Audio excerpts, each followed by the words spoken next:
चमड़ी भले ही काली रहने दो पर शाकाहार अपनाओ। आप देखना चमक आने लग जाएगी चमड़ी पे, शाकाहारी रहेंगे तो। हाँ, ये हड्डी बड्डी चूसने से चमक नहीं आ सकती है महाराज।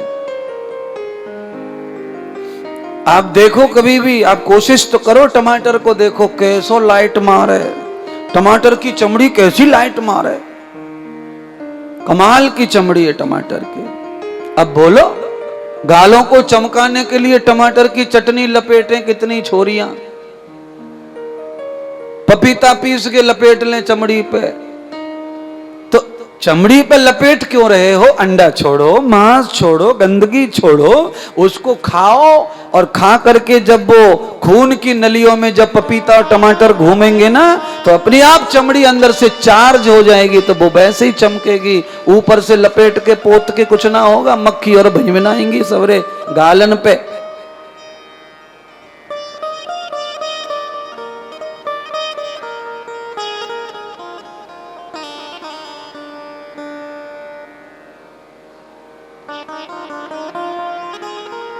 मारीच आज हिरण बन के आया। सीता माता ने प्रभु से कहा, परमात्मा मेरे लिए मनोरंजन के लिए मुझे ये बच्चा चाहिए हिरण का।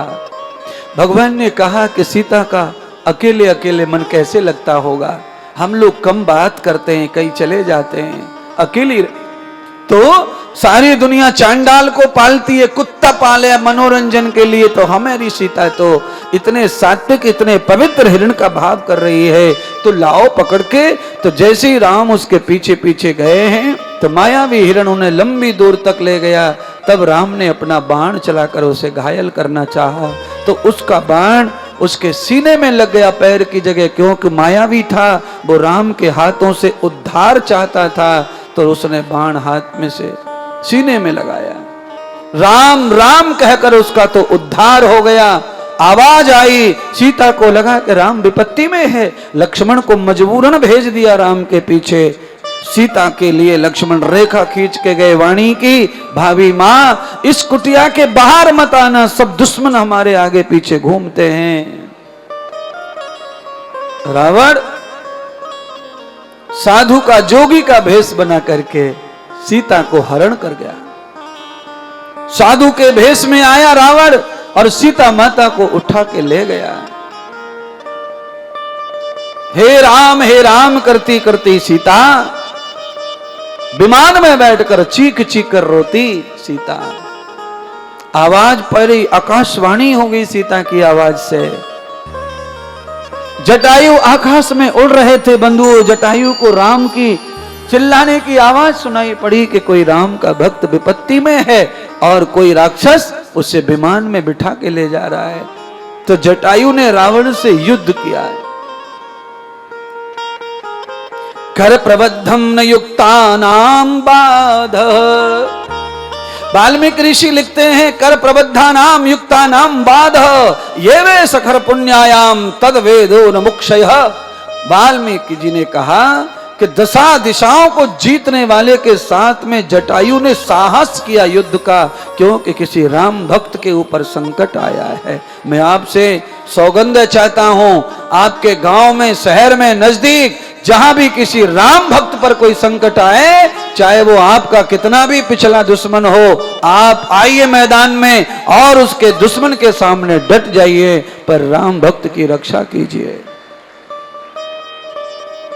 राम भक्त की रक्षा करने का फल है बंधुओं, आप ध्यान कर लो। राम भक्त की रक्षा करने का फल यह है कि सीधा जो गति दशरथ को नहीं मिली, वो गति राम भक्त को बचाने वाले जटायु को प्राप्त हुई। राम के पिता को जो गति नहीं मिली राम के हाथों से, वो गति जटायु को प्राप्त हो गई। दशरथ राजा राम राम कह के चले गए, पर गोद नहीं, हाथ नहीं प्राप्त हुआ। राम के हाथों से अग्नि प्राप्त नहीं हुई। जटायु के टुकड़े टुकड़े कर दिए पंखड़ियों के, चोंच के जटायु धराशायी होके गिर पड़ा। राम जी सीता को खोजते खोजते जब जटायु के पास पहुंचे, तो राम राम कहकर राम जी ने उठाया, जल छिड़क कर होश आया। जटायु ने कहा, हे बनवासी रावण, एक अबला नारी को उठाकर ले गया है जो राम राम चिल्ला रही थी। मैंने रावण से युद्ध किया उस अबला नारी को बचाने के लिए, पर उसने मेरा ये हाल कर दिया है। इसलिए हे बनवासी, तुम जाओ राम को बताओ कि तुम्हारा भक्त के साथ संकट आया है। आप कौन हैं? तो कहा मैं राम, दशरथ पुत्र राम हूं। जटायु ने भगवान को राम शब्द से जब संबोधित करते सुना तो जटायु की आंखों से आंसू आ गए। हे राम, मैं आपका परम भक्त जटायु हूं। आज मैंने आपके भक्त की रक्षा करना चाहा पर मैं कम पड़ गया, मुझे माफ करो। परमात्मा आप उसकी रक्षा कीजिए, आपका भक्त संकट में है और मैं बड़ी पीड़ा में हूं, अब मुझसे सहन नहीं होती पीड़ा, मुझे अपने चरणों में बांस दे दो। तभी जटायु ने परमात्मा के चरणों में अपने प्राणों का त्याग कर दिया, शरीर का, देह का त्याग कर दिया और उसके आत्मा राममय हो गए। भगवान श्री राम जी ने जटायु के शरीर का अंतिम संस्कार किया। 9 दिन नवरात्रि का व्रत किया। उसी समय नवरात्रि आ गई थी। उसके पश्चात जब 11वां दिन आया तो राम जी ने पंपापुर सरोवर में स्नान किया, वस्त्र धोए, वस्त्र सुखाकर वस्त्रों को धारण किया। फिर भगवान ने 11 दिन के बाद में आज व्रत के बाद फलाहार करने की योजना बनाई। तो राम कहते हैं लक्ष्मण आज फलाहार करेंगे, 11 दिन हो गए, पर फलाहार भी अब तब करेंगे जब किसी और अच्छे भक्त का दर्शन करेंगे, पहले तब फलाहार करेंगे। तब राम जी को वहां एक पताका दिखी। उस बगीची में राम जी पहुंचे तो वो मातंग ऋषि का आश्रम था। वहां राम की भगत सबरी माता राम का इंतजार कब से कर रही थी।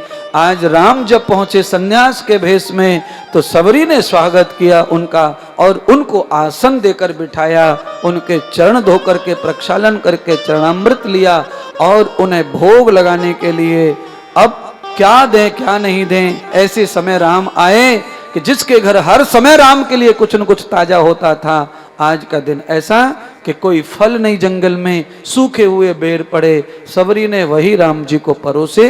राम जी ने सबरी के उन पावन बेरों को खाया। सबरी को भगवान ने आशीर्वाद के रूप में परम भक्ति दी, नवदा भक्ति का ज्ञान दिया और भक्ति देकर के राम चल पड़े। तो सबरी से पूछा लंका किधर है? तो सबरी ने कहा प्रभु मैं नहीं जानती किसी दिशा को, मैंने तो अपने गुरुदेव के आश्रम के अलावा किसी दिशा का दर्शन नहीं किया कभी, मैं तो बंधन में गुरुदेव के चरणों में ही रही हूं। आप जाइए आगे, किष्किंधा राज्य आएगा, वहां पर ज्ञानी लोग रहते, वो आपको बताएंगे। आज परमात्मा राम किष्किंधा की ओर बढ़े चले। जब किष्किंधा की ओर राम बढ़े तो अंजनी पर्वत पर सुग्रीव दुख में राम के भक्त हनुमान की शरणागति में है। सुग्रीव की पत्नी को और बाली ने छिना लिया है अपने भाई की पत्नी को।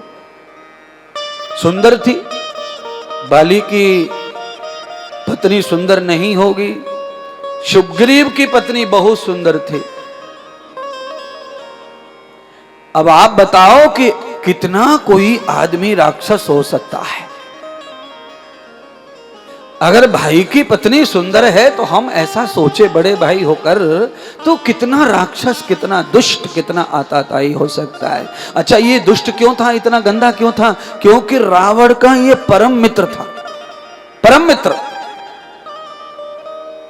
रावण का परम मित्र था। ऐसा कहा है वाल्मीकि ने कि रावण ने इसको 6 महीने तक अपनी कांख में बगल में दबा के रखा था। यानी कि बगल में दबाने का मतलब है दोस्त था, पक्का कठोर दोस्त। तो कैसा होगा आचरण? अब रावण जिसका लंगोटिया यार, तो फिर कैसा होगा यार उसका? हनुमान जी ने देखा भगवान बनवासी आ रहे हैं। हनुमान जी दौड़कर आए, प्रणाम किया, पता पूछा। राम जी ने अपना पता बताया। हनुमान जी साष्टांग हो गए, अश्रुपात करने लगे, हनुमान जी रोने लगे। हनुमान जी रोने लगे। राम जी ने पूछा, वत्स तुम कौन हो और मेरा नाम जानकर क्यों रो रहे हो? तो कहा, प्रभु मैं आपका अनाथ भक्त हूं, मैं अंजनी पुत्र हनुमान हूं और मैं आपका परम भक्त हूं, प्रभु मुझे पहचानो। राम जी ने पहचान रखा था।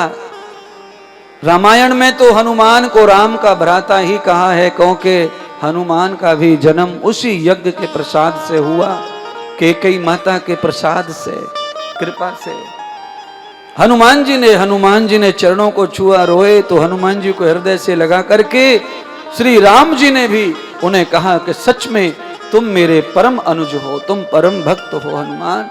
हनुमान ने घोषणा कर दी, प्रभु आज ये दास आपको प्राप्त हो गया है, अब ये चरण आपके धरती पर नहीं, अब ये इस दास के सिर पर रखे जाएंगे।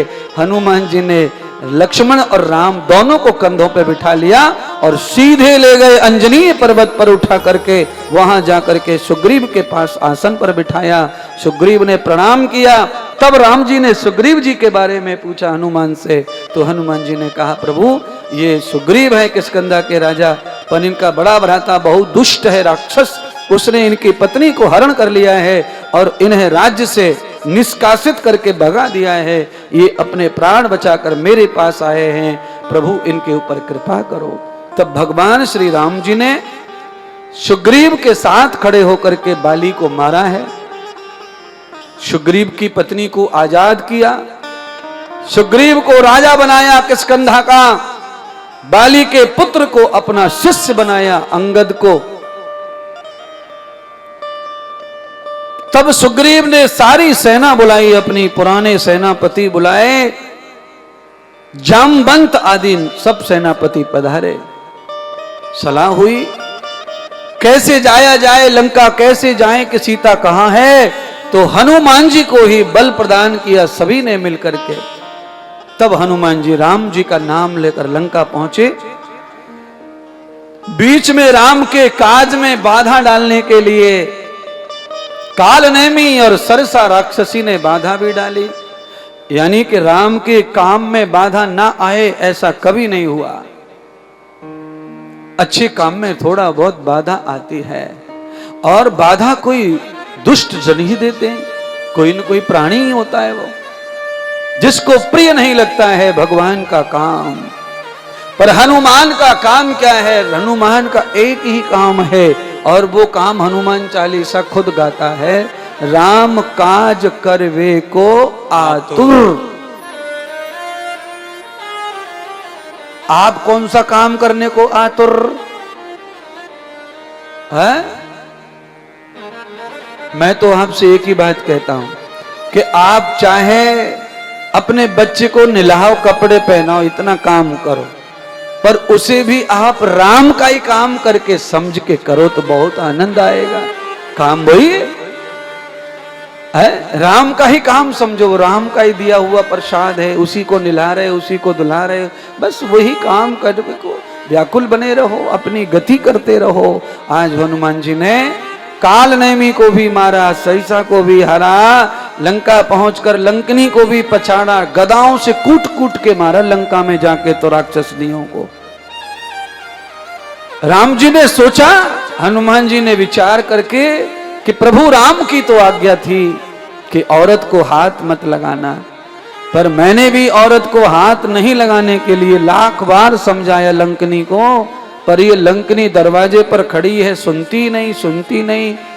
तो फिर क्या करना? पर कहा कि औरत के पेट पे कभी नहीं मारना। तो हनुमान जी ने पीठ पे मारा गदा, दे पेट के बल लिटा दिया, धरती पे गैर होश कर दिया। आपको भी कह रहा हूं, कभी ऐसा मन करे कि आज जरा हाथ में छुरी छूट रही है, 2-3 मार लूं, तो पीठ पे ही मार ली बेचारी, इनके पेट पूट पे ना मारना है?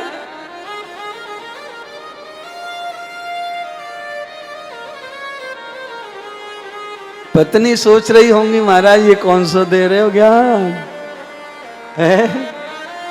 तो भाई पत्नियों को भी तो दे रहा हूं ना। तुम्हारे मन में कभी आवे कि झाड़ू ज्यादा गंदो हो गए, साफ करना है तो उल्टो कर ले और झड़ा दो, पैरना पे होली खेल लो, क्या है उसमें? होली है। बुरा न मानो होली है, बुरा न मानो होली है। बस। कैसे भी उत्सव मनाना है, घर में उत्सव मनाओ। हमारे भैया ब्रज में तो पिटाई को उत्सव होवे होली में। जो जितनो ज्यादा पिटे लुगाइन पे वो उतनो ही रसिया, और भाग तो फिरे डंडन से, तो फिर औरतें उसको पसंद नहीं करती, रसिया फेल। इसलिए यहां जितने भी बैठे पुरुष अपने आप को समझते होंगे कि हम वो हैं, ये हैं, आ जाओ ब्रज में होली के समय। समझ में आएगा रसिया पक्का कौन है महाराज। मैं तो हूं ना रसिया, मेरे से ना पिटा जाएगा भैया, सीधी बात है। और मैं वो उस तरह का रसिया बनना भी नहीं चाहता। ये सारी चीज इसलिए मजाक मजाक में बताई जा रही है कि लोग ऐसा आनंद भी हमारे ब्रज में उठाते हैं कि आ जाओ, 20 औरतों ने थका दे पीट पिट के, पसीना छोड़ जामे औरतें, डंडा टूट जामे, लठियां टूट जामे, चूड़ियां टूट जामे, थक जामे, चली जामे, पर अगलो ना हटे महाराज, इतनो पागल है जा। होली तो घर में होली कैसे होगी फिर बताओ? दिवाली होली कैसे घर में हो?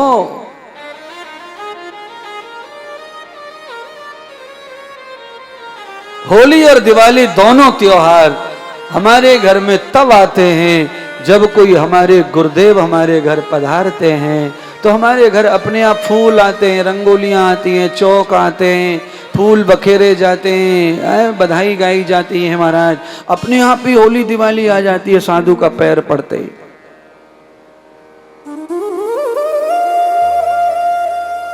हनुमान जी सीता का पता लगा के आ गए। कथा बहुत बड़ी है। हनुमान जी ने राम जी को संदेश दिया, तत्काल सुग्रीव ने सेना को आदेश दिया कि चलो लंका की ओर। समुद्र के तट पर पहुंच गए। तब भगवान मद्राचल पर्वत के पुत्र नल और नील आए। उनके नल नील के भी साथ में गोवर्धन पर्वत आए। उन्होंने समुद्र पर सेतु बनाने का काम किया। जब सेतु बनना प्रारंभ हुआ तब भगवान राम ने शिव जी का ध्यान किया, कैलाश के भगवान का। क्यों? राम जी को मालूम था कि रावण शिव का शिष्य है, तो शिव जी को पहले अपनी तरफ उन्हें बता दिया जाए कि रावण ने क्या किया है। जगत माता जननी को हरण करके ले गया है रावण, इसलिए हे भोलेनाथ आप पधारो। भगवान शंकर को आह्वान करते ही शंकर प्रकट हो गए प्रभु के चरणों में। हे प्रभु श्री राम, हे प्रभु हे हरि, आप आज्ञा कीजिए मुझे क्या करना है। तब भगवान श्री राम जी ने कहा, शिव तुम आ गए हो तो बस अब अपने शिष्य रावण को संभालो। तो भगवान शिव कहने लगे, प्रभु मेरा शिष्य अवश्य है वो, पर मैं उसका संगी नहीं हूं, मैंने उससे नाता तोड़ दिया है। अब आपका संग है परमात्मा, आप आगे बढ़ो, मैं आपको हमेशा रक्षा करके आपकी सेवा करूंगा। तभी राम जी ने कहा, इतने प्रसन्न हो तो हमारे रामादल पर कृपा करो कि तुम यहीं स्थापित होकर ऐसे ही भव पार लगाओ दुनियादारी को और लोगों का कल्याण करो। परमात्मा आपका नाम दे दीजिए, मेरा कल्याण हो जाएगा। भगवान शिव जी ने ऐसा कहा। तभी भगवान ने अपना नाम दे करके शिव जी को धन्य कर दिया। तब भगवान शंकर ने 12वें ज्योतिर्लिंग के रूप में समुद्र तट पर रामेश्वर महादेव के रूप में, ज्योति के रूप में स्थान ग्रहण किया।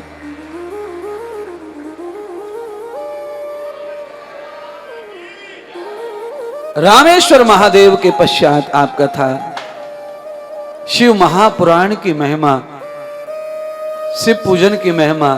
आपने ये कथाएं सब सुनी। इन कथाओं से क्या मिलेगा भाई? इन कथाओं से यह मिलेगा कि राम को पूछो क्या मिला शिव को बुलाने से। राम तो सामर्थ्यवान थे, पर शिव को बुलाया क्यों? भगवान राम ये संदेश देना चाहते हैं, आप चाहे जितने भी ताकतवर हो, पर तब भी सलाह लेनी चाहिए महापुरुषों से, विद्वानों से, देवताओं से, और अपना संग करना चाहिए। जितना संग मजबूत हो जाए उतना संग अच्छा होता है। किसी से नफरत मत करो, संगठन पैदा करो अच्छाई के लिए। भव पार होना है तो संगठन की आवश्यकता है।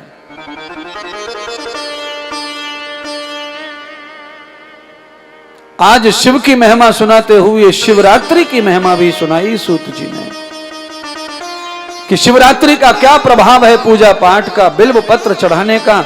एक बिल्व पत्र क्यों चढ़ाते हैं भोलेनाथ पर, तो ये बिल्व का फल का क्या परिणाम क्या है इन पत्तियों का। तो भगवान शिव की कथा सुनाते हुए सूत कहते हैं सौनक जी से कि एक बार जंगल में एक भील अपने बालकों के लिए मांस ढूंढ रहा था, शिकार कर रहा था। बालक भूखे बैठे, मनुष्य के भील था वो जंगल का जानवरों को मार कर खाया करते थे।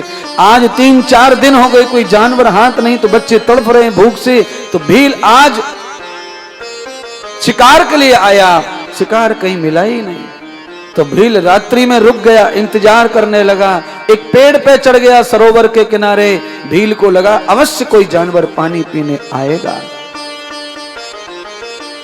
जिस वृक्ष पर चढ़ा वो वृक्ष योग्य से, भाग्य से बेल पत्र का ही वृक्ष था।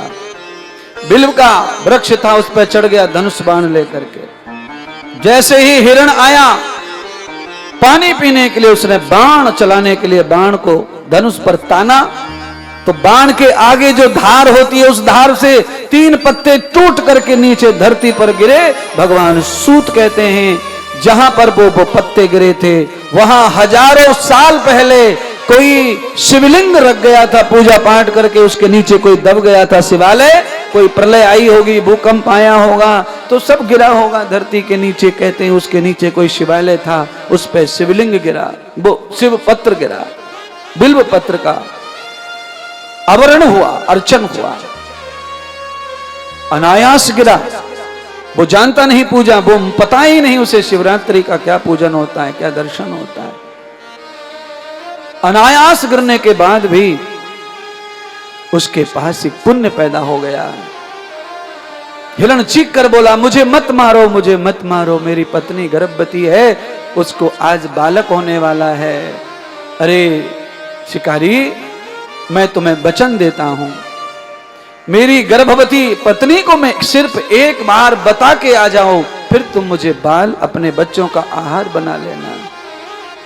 क्या पता कैसी बुद्धि फिर गई, इतना शिकार करने के लिए बेताब मान गया, विश्वास कर लिया। जल्दी आना। घर पहुंचा वृक्ष हिरण ने घर पे जाकर सारी कथा सुनाई। हिरण की पत्नी ने कहा स्वामी, पत्नी का मर जाना अच्छा होता है पति के सामने, मैं उसके बालकों के भोजन बन जाऊंगी। ये मेरी बहन है, आप इसके साथ विवाह करके अपना जीवन जीना, मेरे जीवन में सुहाग जाऊंगी तो मेरा कल्याण हो जाएगा। हिरण की पत्नी की छोटी बहन, गर्भवती की बहन छोटी, उसने कहा बहन दीदी तुम्हारे गर्भ में बालक हैं, 2-2 3-3 हत्याएं हो जाएंगी तुम जाओगी तो। अभी मेरे जीवन में कोई आगे नहीं पीछे नहीं, मेरे माता और पिता भी नहीं है, इसलिए बहन आज तुमने मुझे पाल पोस के भला किया है तो मेरा फर्ज है मैं तुम्हारे काम आऊं। आज मैं उस शिकारी के शिकार उनके बालकों का आहार बन जाऊंगी तो मेरा भी कल्याण होगा, तुम्हारा ऋण चुकेगा। कहते हैं 3 बार भील ने ऐसे बाण चलाया, तीनों बार पत्ते चढ़े गिरे, बाण से टूट करके अचानक भगवान शिवजी प्रकट हुए और उस भील को कहा अरे शिकारी तू नीचे उतर के आ, तेरी भक्ति से मैं प्रसन्न हो गया हूं। शिकारी नीचे उतर के आया, बाबा तुम कौन हो? मैंने तो कभी भक्ति नहीं की, मैं जानता नहीं भक्ति, तुम कौन हो? तो कहा मैं भोलेनाथ हूं, मैं शिव हूं।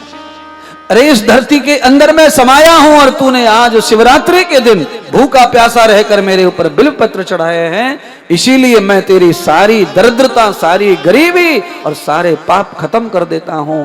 आज भगवान ने बिल्व पत्र के बदले सारी दरिद्रता नष्ट कर दी, उसे अमीर बना दिया और कभी वो शिकार ना करे, मांस भक्षण ना करे, उसे ऐसी परम बुद्धि दे करके आज अपना गण बना करके उसे भक्त बना लिया।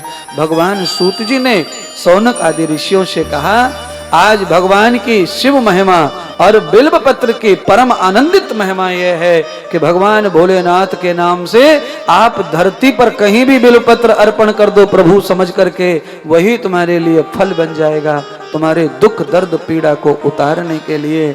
बस बिल्व पत्र का, उस पत्र का हमेशा सम्मान करो, परम औषधि है, शंकर भगवान की प्रिय औषधि है वो, उसका सम्मान करोगे, उसकी रक्षा करोगे तो आपको हमेशा ही परमात्मा का सानिध्य, उनका सन्निकटता, उनका अनुग्रह प्राप्त होगा। भगवान शिव जी की बाद में गायत्री की महिमा सुनाई। भगवान सूर्य की महिमा सुना करके प्रणव अक्षर ओम नमः शिवाय, इसकी महिमा बता करके कहा, ए शौनक आदि ऋषियों, अब भगवान शिव जी का ये प्रणव मंत्र आप धारण करो और इसी मंत्र को जपते जपते शिव तुम्हारा कल्याण कर देंगे। आज शिव जी की पुण्य पावन पुराण की कथा सुन करके सबने सूत जी से गुरु मंत्र के रूप में आज शिव मंत्र लिया और उसी मंत्र के माध्यम से सारे ऋषि मुनि भगवान शंकर के भक्त बनकर के निरंतर उनके गण बनकर भक्ति करते रहे। ये शिव महापुराण को सुन के शिव की भक्ति अवश्य करनी चाहिए। आज भगवान सूत जी ने शिव मंत्र दे करके सब ऋषियों को कृतार्थ किया। आप लोग भी इस मंत्र का जाप करें, आज ले लो इस मंत्र को सब लोग, मेरे मुंह से सुनते हो, एक बार और सुन लो, बोलिए ओम नमः नमः शिवाय शिवाय ओम ओम शिवाय शिवाय नमः। नमः। 5 बार ओम नमः शिवाय बोलो और 5 बार ओम शिवाय नमः बोलो। ये आप रूटीन में बना के रखो, फिर आपका समय, आपका भाग्य, आपका सब कुछ उत्तम होने लगेगा। आप देखते देखते आपके कार्य सिद्ध होने लगेंगे, कार्य पूर्ण होने लगेंगे। आज भगवान सूत जी ने शौनक आदि 88,000 ऋषियों को शिव महापुराण के समस्त श्लोकों को सुनाकर ये परम मंत्र 5 अक्षरीय मंत्र का दान किया सबको। आप सब लोग यजमान, आप ब्राह्मणों को दक्षिणा दी जा रही है, जिनकी पोथी बैठी है उन सब यजमानों की मनोरथ कामना ब्राह्मणों के द्वारा पूरी हो। उन्होंने वाचन तो अच्छा किया है, पढ़ते रहे हैं, उनके पढ़ने से समस्त श्लोकों का पुण्य हमारे यजमानों को प्राप्त होवे, उनको परम भक्ति मिले और जो भी मनोवांछित इच्छाएं हैं वो आपकी पूरी हो पोथी बिठाने से। जो सहयोगी यजमान बने इस कथा के, जिन्होंने रोज ऊपर आकर पूजन अर्चन किया, उनके जो भी मनोरथ हैं भगवान की कृपा, हरिद्वार में गंगा मैया की कृपा प्राप्त हो, उनका भी परम उद्धार हो और शिव कृपा उन पर हमेशा बरसती रहे। जिन्होंने अभिषेक किया गंगा मैया का दूध का, उनके घर में दूध और पूत हमेशा प्रसन्न रहे महाराज, उनकी मनोवांछित इच्छाएं पूर्ण हों। जिन्होंने रुद्र अभिषेक किया है उनके समस्त कार्य सिद्ध होवे। रुद्र अभिषेक से बहुत सारे हमारे बिगड़े काम बनते महाराज, दुश्मन भी हमारे हो जाते हैं। रुद्र अभिषेक का भी बहुत बड़ा परिणाम होता है, आपको सब कुछ ये प्राप्त हो गए। आदरणीय, आज हमारे संतों को जिन्होंने दक्षिणा बांटी, ऐसे तायल परिवार और पूरे 8 दिन लगातार संतों की दक्षिणा का कार्य किया, ऐसी सुलक्षणा तिवारी, उनको भी संत महात्माओं का आशीर्वाद प्राप्त होवे, उनका धन पवित्र होवे, उनका जीवन सुखी होवे, उनकी बुद्धि भी अच्छी होवे, सात्विक भाव से, अच्छे भाव से संसार में वो रमण करें, उनका पूरा परिवार भगवान का भगत हो, सब लोग संगठित आनंदित रहें। और जो भी लोगों ने किसी भी प्रकार का दान पुण्य यहाँ किया है, उन सबके घर में खूब खूब कुबेर जी की कृपा हो, क्योंकि शंकर भगवान का, भगवान कुबेर भी नेत्र है महाराज, इसीलिए शंकर भगवान के नेत्र हैं, तो कुबेर की दृष्टि आप पर सदैव बनी रहे।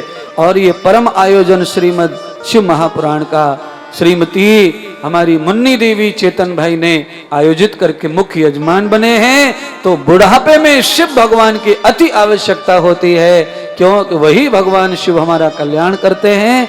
तो हमारी मुन्नी देवी का जो भी अंदर भाव हो वो भाव हो और उनका नित्य कल्याण हो, और निरंतर उनकी जब तक श्वासें हैं भक्ति भगवान की बढ़ती रहे और उनको निरंतर सेवा प्राप्त होती रहे, गुरुदेव की, भगवान की, समाज की, ऐसे ही वो यजमान बनते रहें। आज बड़े भाग्य है महाराज, हमारी मुन्नी देवी 3 कथा कर चुकी हैं। एक कथा वृंदावन में कर चुकी हैं अकेली, एक कथा गया जी में कर चुकी हैं यजमान मुख्य बन करके 2 लोगों के साथ, और ये तीसरा शिव कथा का आयोजन अधिक मास में करना चाहिए था, तो उन्होंने यह भी पूरा करके अपना मनुष्य जन्म सफल किया। आप सब लोग भी मनुष्य जन्म को सफल करने का प्रयास कर रहे हैं, और मेरी भी इच्छा है कि आप मेरे अनुयायी हैं तो आपका जन्म सफल हो। उसके अलावा आप कोई भी ऐसा कृत्य ना करें जिससे सफलता में कोई विफलता प्राप्त होवे। सब लोग आनंद पूर्वक यथार्थ यथा समय अपने अपने गंतव्य को जाएं, हरिद्वार में रहें। बहुत तेज गंगा मैया बह रही हैं, अपने आप को संभाल कर रखें। आज हमारा चैनल कैमरा भैया तनक सी भूल हो गई, कहाँ गया होता पता ही नहीं था हमको, तो वो कहाँ है। हमें तो पता चला जब गिर गया, लोग बता रहे तब, हमें नहीं पता कब गिरा। इसीलिए आप सब लोग सावधानी के साथ में अब शिव पूजन करेंगे यजमान आकर के, और सभी यजमान आगे आकर के आशीर्वाद लेंगे। मैंने कहा ना, नारियल और कलश भी सबको लेना है आशीर्वाद के रूप में। और सभी हमारे ब्राह्मणों ने जो शुभ काम किया हमारे यजमानों कल्याण के लिए, और हमने भी उनको यथार्थ दक्षिणा प्रदान की यजमानों की तरफ से। ब्राह्मणों का